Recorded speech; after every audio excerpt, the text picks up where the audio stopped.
मेरे साथ भी। पाखरू हमारी मदद कर, क्योंकि तू टीचर है। हम सिर्फ मुंह हैं, मुनादी करने वाले हैं, स्पोक्समैन हैं, लेकिन रेमा तेरा है, कलाम तेरा है, पर्पस भी तेरा है, मसलहत तेरी है, काउंसल भी तेरी है। ऐ यहोवा खुदा, तेरे बेटे को जलाल मिले और ये कॉवेनेंट अहद जिसके लिए हम सब मिलकर इकट्ठे हैं समझने के लिए इस्तेमाल कर, ताकि तेरा मकसद पूरा हो।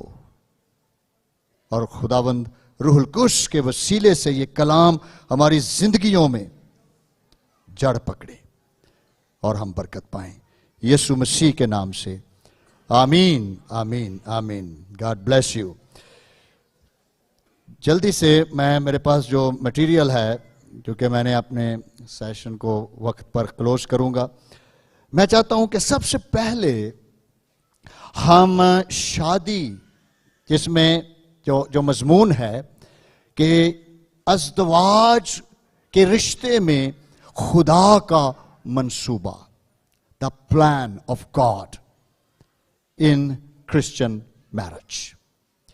तो एक डेफिनेशन, बिब्लिकल डेफिनेशन या एक तारीफ अगर मैं करूं, तो मैंने लिखा है कि शादी या अज़दवाज का रिश्ता खुदा का मुकर्रर करदा एक अदारा है जो अहद या वफादारी की कसम या साक्रामेंट के रिश्ते पर कायम है।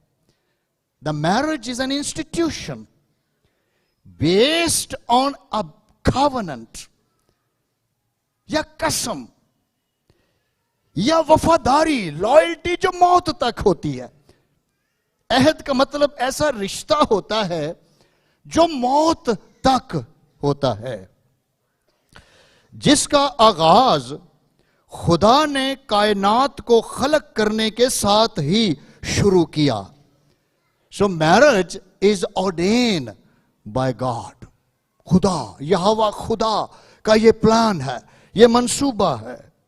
और खुदा ने, यहोवा खुदा ने आदम के लिए एक मददगार तैयार की, और उस मददगार के साथ भी वादा किया गया कि अब तुम दो नहीं बल्कि एक बदन होगे। हालेलुया। ये अहद की गुफ्तगू है, इसको हम अडामिक कॉवेनेंट भी कहते हैं। आदम के साथ बांधा गया अहद, तुम एक बॉडी होगे और तुम्हारा ताल्लुक खुदा के साथ कायम हो जाएगा। शादी को चलाने के लिए इंसान को खुदाए सालूस की तरफ, खुदा बाप, खुदा बेटा, खुदा रूहुल कुद्स, ये खुदाए सालूस का नाम है, उसकी तरफ देखना था और उसकी लासानी मोहब्बत में कायम रहकर चलना था। This is marriage, the definition of marriage, जिसको खुदा ने इस रिलेशनशिप के साथ कायम किया है। मेरे अजीजों, मलाकी नबी की किताब 2 बाब और उसकी 11 आयत के अंदर खुदा का कलाम फरमाता है, यहूदा ने बेवफाई की। ये बाबल से जब वापस आए थे, खुदा फरमाता है कि यहूदा ने बेवफाई की, इस्राएल और यरूशलेम में मकरूह काम हुआ है। यहूदा ने खुदावंद की कदूसियत को, जो उसको अजीज थी, बेहुरमत किया। कैसे किया? और एक गैर माबूद की बेटी ब्याह लाया। देख रहे हैं आप इस रिश्ते की डेफिनेशन। ये वापस आए हैं बाबल से, इन्होंने क्या किया है? खुदा के अहद जो मैरिटल था, जो मियां बीवी का था, इसका सत्यानाश कर दिया। इन्होंने दूसरे मज़ाहिब में शादियां कर ली। इन्होंने खुदा का जो अहद था उसकी कोई कदर ही ना की। रिलेशनशिप बनाए ताकि हमारे सियासी रिलेशन बनेंगे, हम बच जाएंगे। इन्होंने बेवफाई की। खुदा इसका मतलब है इस्राएल के साथ एक हस्बैंड एंड वाइफ जैसा रिलेशन रखता है, लेकिन तूने बेवफाई की। इस्राएल और यरूशलेम में मकरूह काम हुआ। देख रहे हैं आप, अगर कोई अपने पार्टनर को छोड़ता है, यहां तक कि इस्राएल अगर दूसरे मज़ाहिब में जाता है, यह मकरूह काम है, अबॉमिनेशन है। ना सिर्फ यह मकरूह है, बल्कि यहूदा ने खुदावंद की कद्दूसियत को, जो उसको अजीज थी, बेहुरमत किया है, इंसल्ट करके रख दी खुदा की। इसलिए मैंने लफ्ज बोला है, Christian marriage, even old testament marriage, यहूदियों की भी शादियां अहद पर बेस करती हैं। और अहद ऐसा रिश्ता है जो खुदा के साथ इस अज़दवाज में कायम होता है, और फिर तुम दो नहीं बल्कि एक हो जाते हो। जैसे खुदा बाप, खुदा बेटा, खुदा रूहुल कुद्दस अपनी जात में कसरत के बावजूद एक है, तो मियां बीवी होने के बावजूद एक शख्सियत हो गए, और यही अहद का रिश्ता होगा। हालेलुया। मेरे अजीजों, पौलुस रसूल ने इफिसियों 5 बाब और उसकी 29वीं आयत में जब ये गुफ्तगू की, तो उसने चर्च को इसी अहद में देखा, और लिखता है इफिसियों 5:29 में, the book of Ephesians chapter 5 verse 29, क्योंकि कभी किसी ने अपने जिस्म से दुश्मनी नहीं की। ये बहुत बड़ी मिस्ट्री है। बीवी शोहर का बदन है।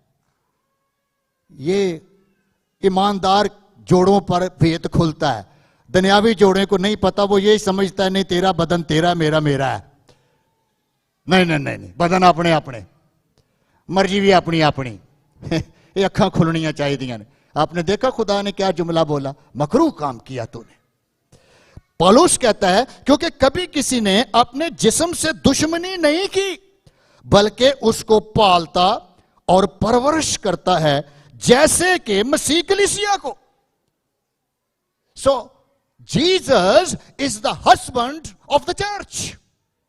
जैसे वो कलीसिया को पालता है, क्योंकि कलीसिया उसकी बॉडी है, उसका बदन है, उसी तरह ए शोहरो, ये बीवी तेरी अपनी बॉडी है, और ए शोहर अब बीवी के लिए है कि तेरा हस्बैंड भी तेरी अपनी बॉडी है। Take care and take and understand what the Bible से।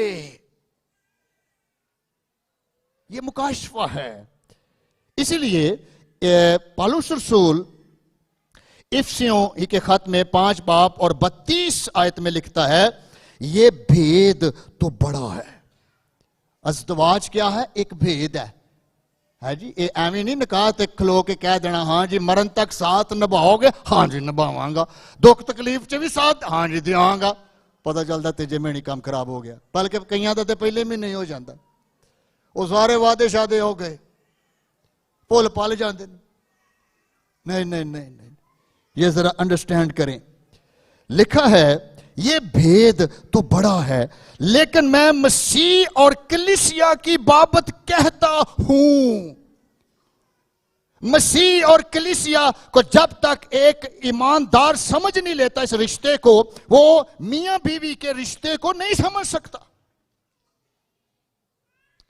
जिस तरह मसीह कलीसिया को संभालता है, उसी तरह तूने अपने खानदान को संभालना है। बड़ा अच्छा गीत पास्टर मौजम गा रहे थे। तू सर, उसका हस्बैंड को कह रहे थे, तू बीवी दा सर हैड, ओके, तो तेरा हैड उत्ते कौन है? मसीह। अच्छा, असी मसीह वाले दफ्तर नहीं भुल जाने हैं कि मेरे उत्ते भी बॉस बैठा है। नहीं, साड़ा किहड़ा बॉस नजर आउंड डया? फिलहाल मैं खुद बॉस हां, मेरे कानून चलणगे, मेरे असूल चलणगे। No no, think about it.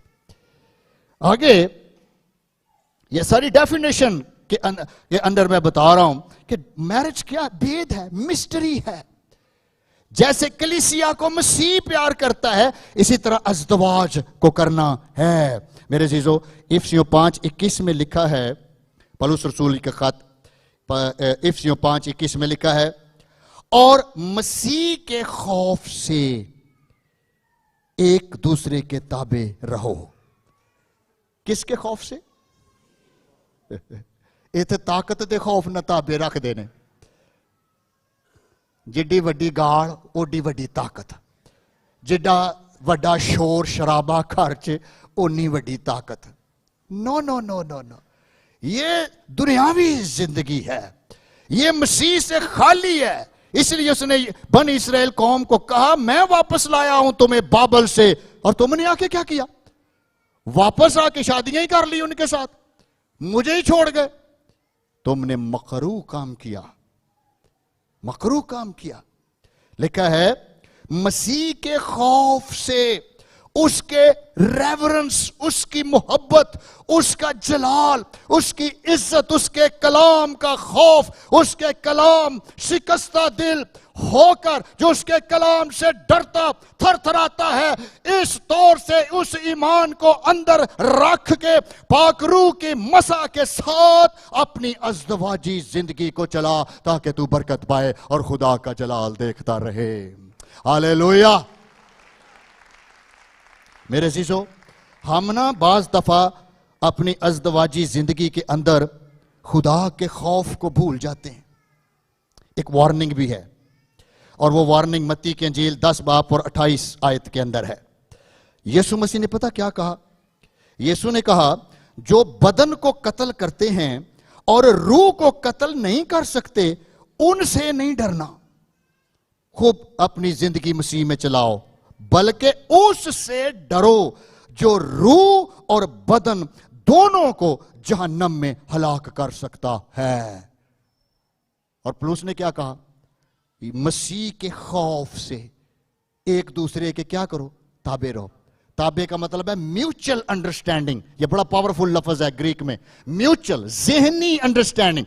जबर नहीं, डोमिनेशन नहीं, ऑर्डर नहीं, बल्कि म्यूचुअल। म्यूचुअल का मतलब होता है एक दूसरे को मोहब्बत से, काइंडनेस से, हमदर्दी से, प्यार से, उसकी फीलिंग्स को समझते हुए म्यूचुअल अंडरस्टैंडिंग के साथ रूह की मामूरी में, खुदा की पाकीज़गी में, उसकी कदूसियत में दोनों एक दूसरे की खिदमत करो, और तू खुदा का जलाल इस रिश्ते में देखेगा और खुदावन तेरी मदद करेगा। Hallelujah. That is a mutual understanding। मेरे अजीजों, जो डर नहीं ना, डरते नहीं जोड़े फटाफट तलाका ले लेंदे ने, एक दूसरे को मार देने। क्या कहा यीशु ने? यीशु ने कहा बंदे जो कत्ल कर देते हैं ना, वो बड़ी बात नहीं है, लेकिन जो रूह और बदन दोनों को जहन्नम में डाल सकता है, उससे डरो। उससे क्या करो? डरो। और डर ये रेवरेंस है, खुदा की मोहब्बत है। ये दुनियावी डर नहीं है, बल्कि उसकी इज्जत है, उसका एहतराम है, उसके कलाम का लव है हमारे अंदर, ताकि जब तक खुदा का खौफ, उसकी रेवरेंस हमारे साथ नहीं, ये रिश्ते बाबरकत नहीं हो सकते। मेरे अजीजों, 5 कुलीदी बातें मैं जल्दी से बयान करूंगा मलाकी ही की किताब से, जिनको आज हम सीखें और कोशिश करें कि अपनी अज़दवाजी जिंदगी को इसमें चलाएं, इस डेफिनेशन में चलाएं। नंबर 1, मलाकी 2 बाब 14 आयत, शोहरों के साथ, क्योंकि मलाकी नबी की किताब मेल डोमिनेंट कल्चर के लिए थी। इस कल्चर में औरत मजलूम थी, सेकंड सिटीजन थी। अब खुदा का शुक्र है, चर्च के अंदर यह तालीम मौजूद है कि औरत जो खुदा की शबीह पर है, आदाम इंसान, खुदा ने कहा इंसान को मैं अपनी शबीह पर बनाऊंगा। Both are on the image of God. लड़का और लड़की दोनों खुदा की नजर में एक नंबर शहरी हैं, और वो आसमानी शहरी हैं। अगर वो बादशाह है तो वो मलका है, वो दोनों ही जिंदगी के वारिस हैं, और उनमें कोई बड़ा छोटा नहीं। जिस तरह अलूहियत में कोई बड़ा छोटा नहीं, इसी तरह अज़दवाज की जिंदगी में दोनों में कोई बड़ा छोटा नहीं, बल्कि दोनों म्यूचुअल अंडरस्टैंडिंग के साथ खुदा के सामने एक हैं। Hallelujah, wonderful Jesus. नंबर 1, तुमने वादा किया था, खुदा याद दिलाता है, तुमने वादा किया था। मलाकी 2:14 में लिखा है, गिला करता है खुदा, सबब यह है खुदावन तेरे और तेरी जवानी की बीवी के दरमियान गवाह है, तूने उससे बेवफाई की है। क्योंकि इस कल्चर में डाइवोर्स सिर्फ मर्द दे सकता था, औरत नहीं। औरत तो जा ही नहीं सकती थी। देयर इज नो कॉन्सेप्ट, और बाइबल में तो यह है ही नहीं, कॉन्सेप्ट ही नहीं। ये सब इन्होंने खुद बनाए हुए थे। इन्होंने अपने असूल, अपनी मिशना के अंदर कई ऐसे कानून नाफिज किए हुए थे जो खुदा के कलाम के मुनाफी थे। लिखा है, सबब यह है, the Lord was witness between you and the wife of your youth. तू उसके साथ बेवफाई की है, अगरचे वो तेरी रफीक और मनकूहा बीवी है। What a powerful statement. She is your companion and your wife by the covenant. कभी ना ये बाइबल के बाहर लिखा हुआ है पुराना अहद नामा, कभी इस पे गौर करें, घर में जाके रिसर्च करके देखें ये अहद का क्या मतलब है, फिर पुराना साथ क्यों लगा हुआ है, और आगे नया फिर अहद ही लफ्ज है, तो ये नए के साथ फिर अहद क्यों आया है। You will understand the real meaning. क्या कहता है, तेरी बीवी तेरी कॉवेनेंट कंपेनियन थी, तेरी रफीक, तेरी बेस्ट फ्रेंड, तेरी मददगार, तेरी हेल्पर, तुझे सपोर्ट करने वाली, तेरी मदद करने वाली। लेकिन म्यूचुअल मैंने लफ्ज बोला है, पलूस कहता है।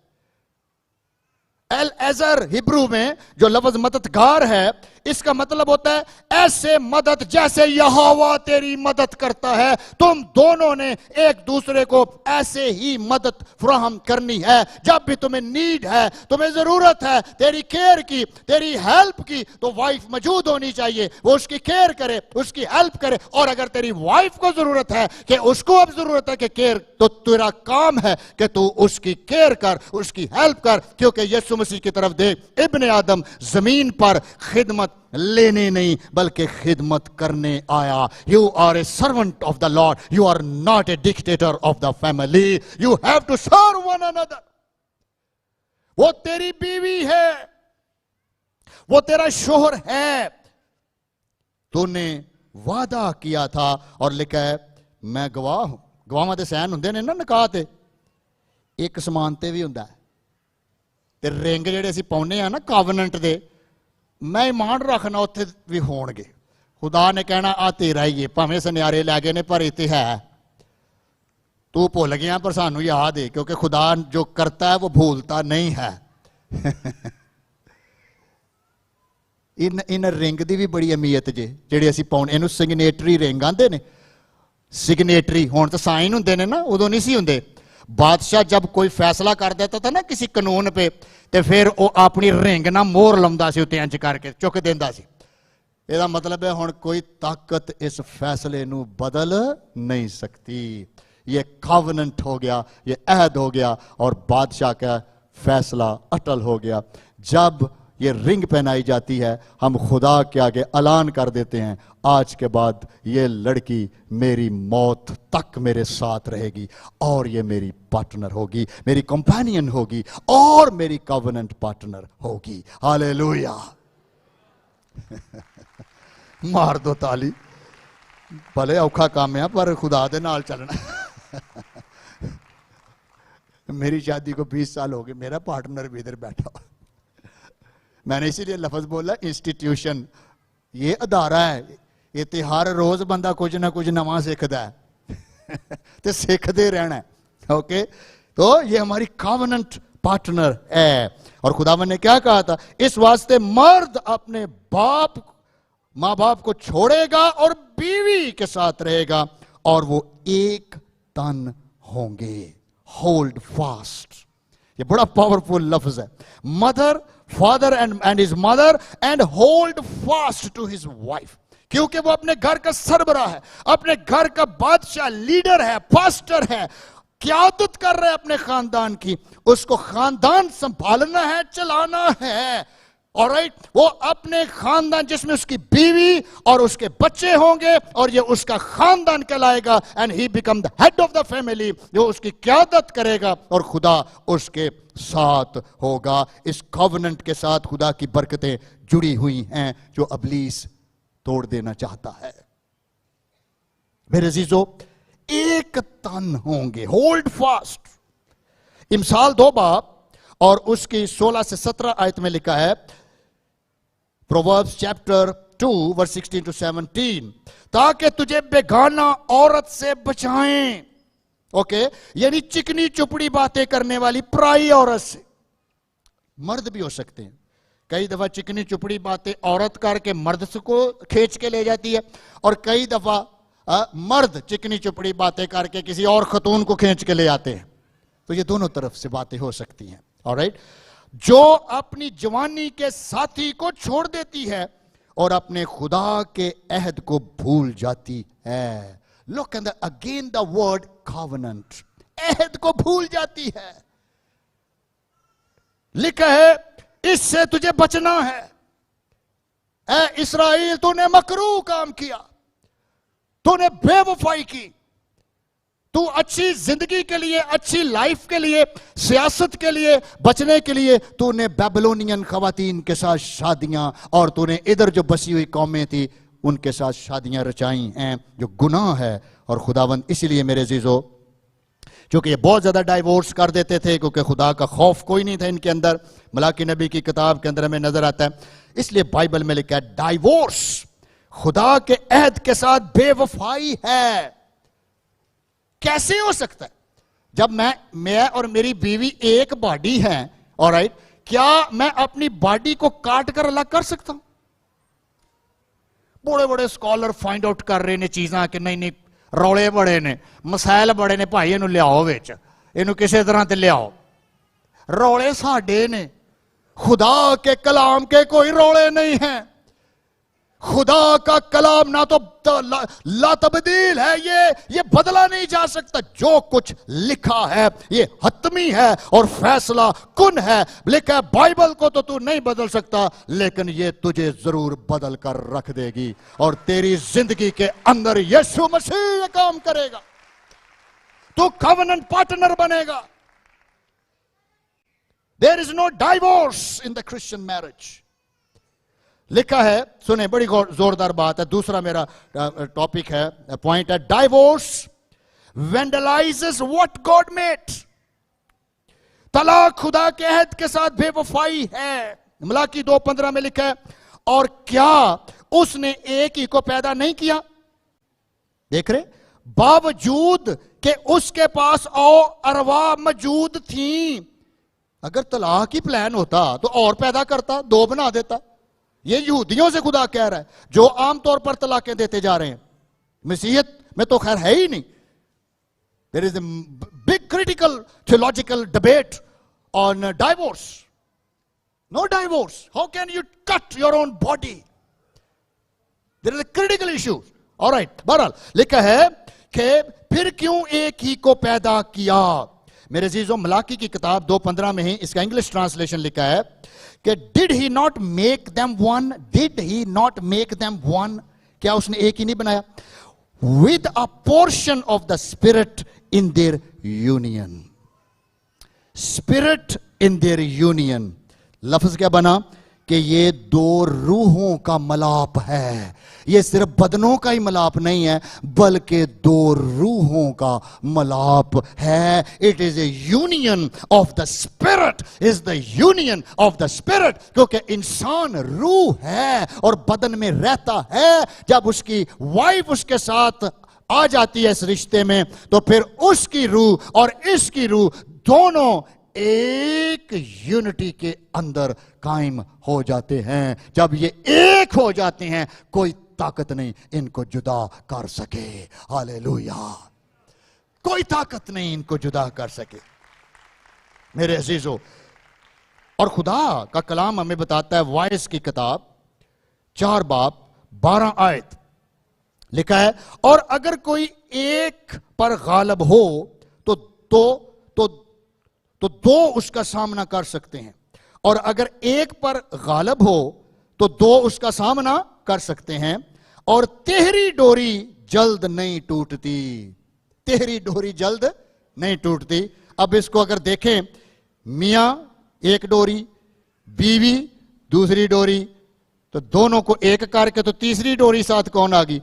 यहोवा खुदा। अब जब खुदा भी साथ मिल गया, रूहुल कुद्दस भी साथ आ गया, और खुदा सलूस भी आ गया, वो एक खुदा हो गया, और तुम 2 होकर ये तेरी डोरी बन गई। जब तेरी डोरी बन गई, ये कभी नहीं टूटेगी, और खुदा इसको ब्लेस करता चला जाएगा।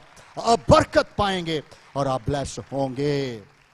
ऐसे थोड़ा डोरियां कटदा इबलीस, फटाफट झटका भी नहीं लगन देंदा। जे कोई लोकी अजे कोई बेचारे इंजॉय कर रहे हुंदे ने ते पता लगदा लो जी रौला हो गया। कदी पता लगदा बंदे ने औरत नूं कुट दिता है, और कई खवातीन भी खैर है नहीं, वो भी कर कुट कट छड़दियां ने। गड़बड़ ते दोवां बन्ने कोई है साहब इंज दा भी। मुझे एक दफा एक औरत ने टेलीफोन किया, कहती भाई साहब दुआ करो मेरे लिए खास। मैं कि कादे लिए? अज हम अपना बंदा कुटना है। ये मैं कि जी दुआई है दरखास्त है। आंधी मैं अक गई हाँ दुआवां कर कर, रोजे रख रख, मिन्नतां कर कर, दुआवां करा करा, इन्हें नहीं से दिया होना, इनू मैं दूजे तरीके ना करना है। ये नहीं करना। खुदा दे कलाम को साथ लें। ऑलराइट, और बड़ा अच्छा पास साहब ने अनाउंस भी किया है, और आइंदा भी बाकायदा मैरिटल काउंसलिंग क्लासेस भी हम शुरू करेंगे। भाई साहब फ्यूचर में इसको प्लान्स कर देंगे, ताकि हमें पता चल सके कि कैसे हम इसको और ऑर्गेनाइज कर सकते हैं। आपको पता है यीशु मसीह ने भी इसकी मुखालफत की थी। मत्ती 19 बाब 4 से 6 आयत में कहा था, यीशु ने जवाब में कहा, तुमने नहीं पढ़ा कि जिसने उन्हें बनाया उसने इब्तदाई से मर्द और औरत बनाकर कहा कि इस सबब से मर्द अपने बाप से और मां से जुदा होकर अपनी बीवी के साथ रहेगा, और वो दोनों एक जिस्म होंगे। तुमने नहीं पढ़ा? ये खुदा किन्हां नूं कहण दिया? यहूदियां नूं। यीशु कह रहा है।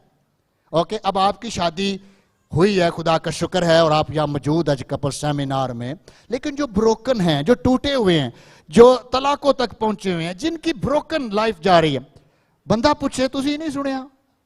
है कि लिखे तुमने नहीं पढ़ा, तुमने नहीं सुना? अच्छा, कई सुन के भी समझ के भी बहुत अच्छा कलाम सी, बल्ले बल्ले क्या कलाम, मैं कड़ा करना ना, मेरे को होना है। भाई जी इंज नहीं जिंदगी गुजारी जाती दुनिया ते, जिंज दे पादरी साहब कह रहे हैं, ये दुनियावी गुफ्तगू है, ये शैतानी गुफ्तगू है, ये नफसानी गुफ्तगू है। इसलिए मेरे अजीजों, यीशु मसीह के खून को अपने ऊपर लें, ताकि वो हमारा डीएनए बदल दे, हमारी फितरत बदल दे, और उसका कलाम हमारे दिल की तख्तियों पर लिखा जाए, और रूहुल कुद्दस इसको चलाए, और हमारा बैठना उठना उसके जलाल से भर जाए। तो ये होगा, अपनी ताकत से नहीं होगा मेरे अजीजों। जल्दी से तीसरा पॉइंट लिखा है, क्यों शादी का इंस्टीट्यूशन बना? बाइबल में लिखा है, ताकि मलाकी की किताब उसका 2 बाब और 15 आयत में लिखा है, इसलिए कि खुदा तरस नस्ल पैदा हो। देख रहे हैं खुदा की नस्ल किस तरह की पैदा हो? खुदा तरस। अगर मियां बीवी खुदा में मजबूत हैं, स्ट्रॉन्ग हैं, नस्ल कैसी पैदा होगी? ईमानदार, निजात याफ्ता बच्चे पैदा होने के चांसेस ही नहीं, बल्कि बाइबल में लिखा है, जब तू निजात याफ्ता है तेरी औलाद भी पाक होगी। हालेलुया। खुदा तरस नस्ल, गॉडली ऑफ स्प्रिंग। और अगर शादी टूट गई थी, लानत बच्चियां ते जाएगी, बच्चियां ते लानत जाएगी। ऑलराइट, खुदा का पाक रूह हमें सिखाता है मेरे अजीजों, 3 जॉन चैप्टर 4 यूहन्ना का तीसरा खत और उसकी 4 आयत में लिखा है, मेरे लिए इससे बढ़कर और कोई खुशी नहीं कि मैं अपने बेटों और बेटियों को हक पर चलते हुए सुनूं।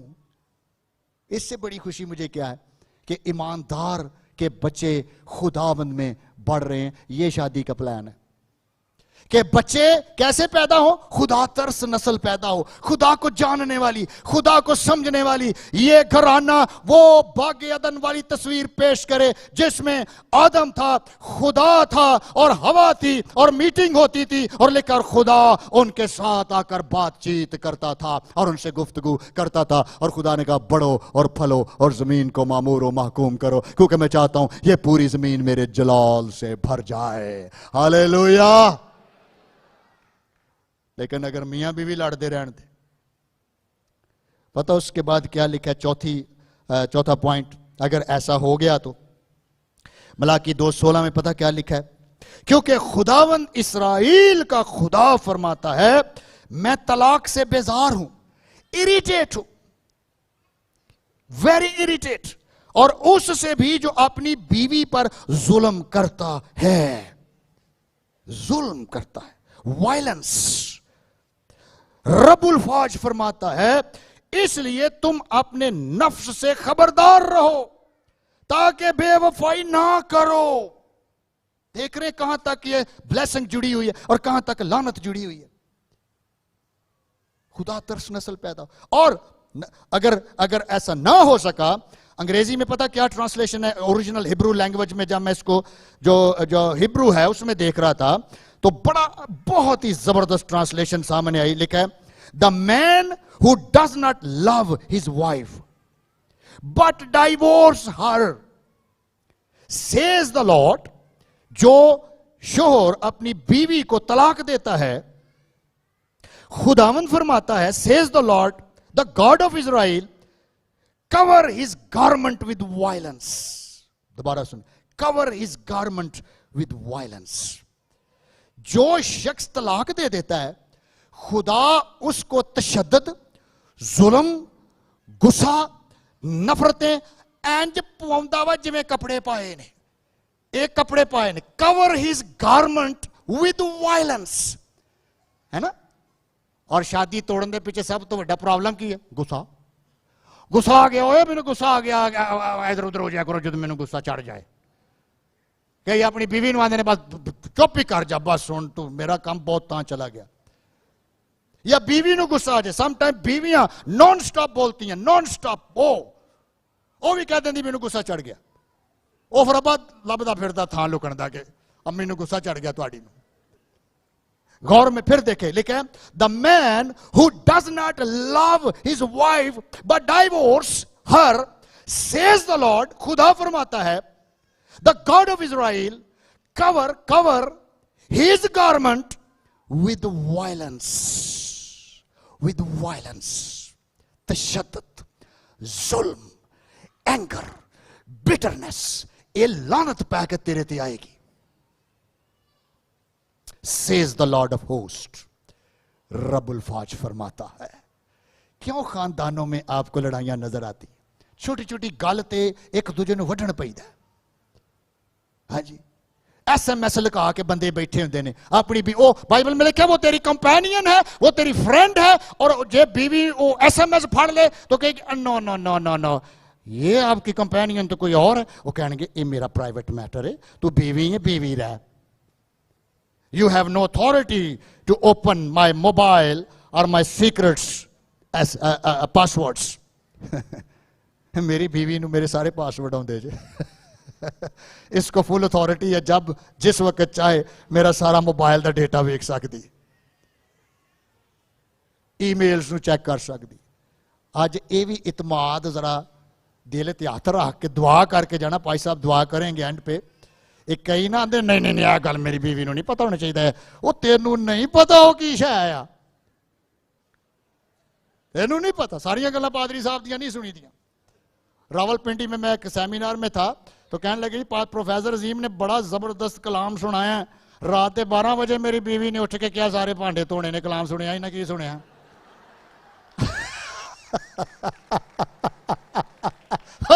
अजीम साहब ने कहो को बीवियां ते भी सुनाओ सारी 12-1 बजे जा भांडे धोते सारे। मैं ये जबर नहीं, रिलेशनशिप म्यूचुअल रखना है प्लीज। और जबर नहीं, जबर से कुछ नहीं होता। प्यार ना भावे सारे भांडे धवा लो। प्यार ना दबाओ, ये थोड़ा कि होते ऑर्डर डंडा फाड़ के खलो जो देश की फाड़ ला या बंदा फाड़ लेके फाड़ ला देश की, वो कह जा मैं नहीं फाड़दा। एक घर च गया मैं, वो कहने लगा मियाँ बीवी, वो अपनी बीवी को कहता भाई अजीम आए हैं चाय बना, वो नहीं उठी, उन्हें फिर क्या चाह बना लियो, वो नहीं उठी, वो तीसरी बारी आप ही बना लिया, 2 कप ले आया, एक मैनू दे दी आप फाड़ ली। अच्छा वो बीवी आंदी मेरा कप आंदा तू भी बना लिया जाके। लो जी इथों काम स्टार्ट हो गया, जंग शुरू हो गई चंगी भली, 5-7 कप तोड़ देते उन्हें। आखिरी बात और फिर मैं क्लोज करूंगा अपने लेक्चर को। 4 बातें मैं आपके साथ मैंने की हैं कि बहुत सीरियस बातें हैं। Cover his garments with violence. Please सोचें क्यों आपको गुस्सा आता है। ज़बूर 73 और 6 आयत में लिखा है, दाऊद फरमाता है इसलिए गरूर उनके गले का हार है, गोया वो जुल्म से मुलब्बस हैं। देख रहे जी लिबास, गरूर उन्हों का नेकलेस, वो गल च हार जड़ा पाया गरूर पाया, गोया जुल्म से मुलब्बस हैं। मेरे अजीजों 5वीं और आखिरी बात बाइबल में लिखा है, खुदा अपने वफादार ईमानदार की सुनता है। God listen to man who stay, जो कबूल करता है मेरे अजीजों, क्योंकि खुदावंद को दुख है। लिखा है मलाकी 2:13 और 14 में, फिर तुम्हारे अमाल के सबब से खुदावंद के मज़बा पर आहो नाला और आंसुओं की ऐसी कसरत है कि वो ना तुम्हारे हदिये को देखेगा, ना तुम्हारे हाथ की नजर की खुशी को कबूल करेगा, तो भी तुम कहते हो कि सबब क्या है। घर च लड़ाई भी करन दे की हो गया जी, हो गया हो की गया, कर ही दी गल तो की हो गया, एज ए स्टोरी। फिर भी तुम कहते हो सबब क्या है। अगो खुदा आंदा सबब ये है कि खुदावन तेरे और तेरी जवानी के बीवी के दरमियान गवाह है। और पीछे हम पढ़ के आए हैं ना, यीशु ने क्या कहा था, उससे तो ना डरो जो सिर्फ बदन को मारता है। चलो आज पाकिस्तान में भी मैंने डोमेस्टिक वायलेंस, कभी आप गूगल पे लिख के देखें कि कितनी खवातीन पाकिस्तान में अपने घरों में जुल्म सहती हैं। रियली 90+ फिगर है, 90% प्लस। आप लिख के देखें, how many women in Pakistan are facing the domestic violence, the ratio is 90+। Terrible. और मेरे जीजो मर्द भी हैं, इसमें कोई शक नहीं। आखिरी बात मैं कर रहा हूं, बस तुम अपने नफ्स से क्या रहो, खबरदार रहो। वार्निंग है, अपने नफ्स से खबरदार रहो, अपने आप से खबरदार रहो, क्योंकि शादी का ये रिश्ता एक इंस्टीट्यूशन है।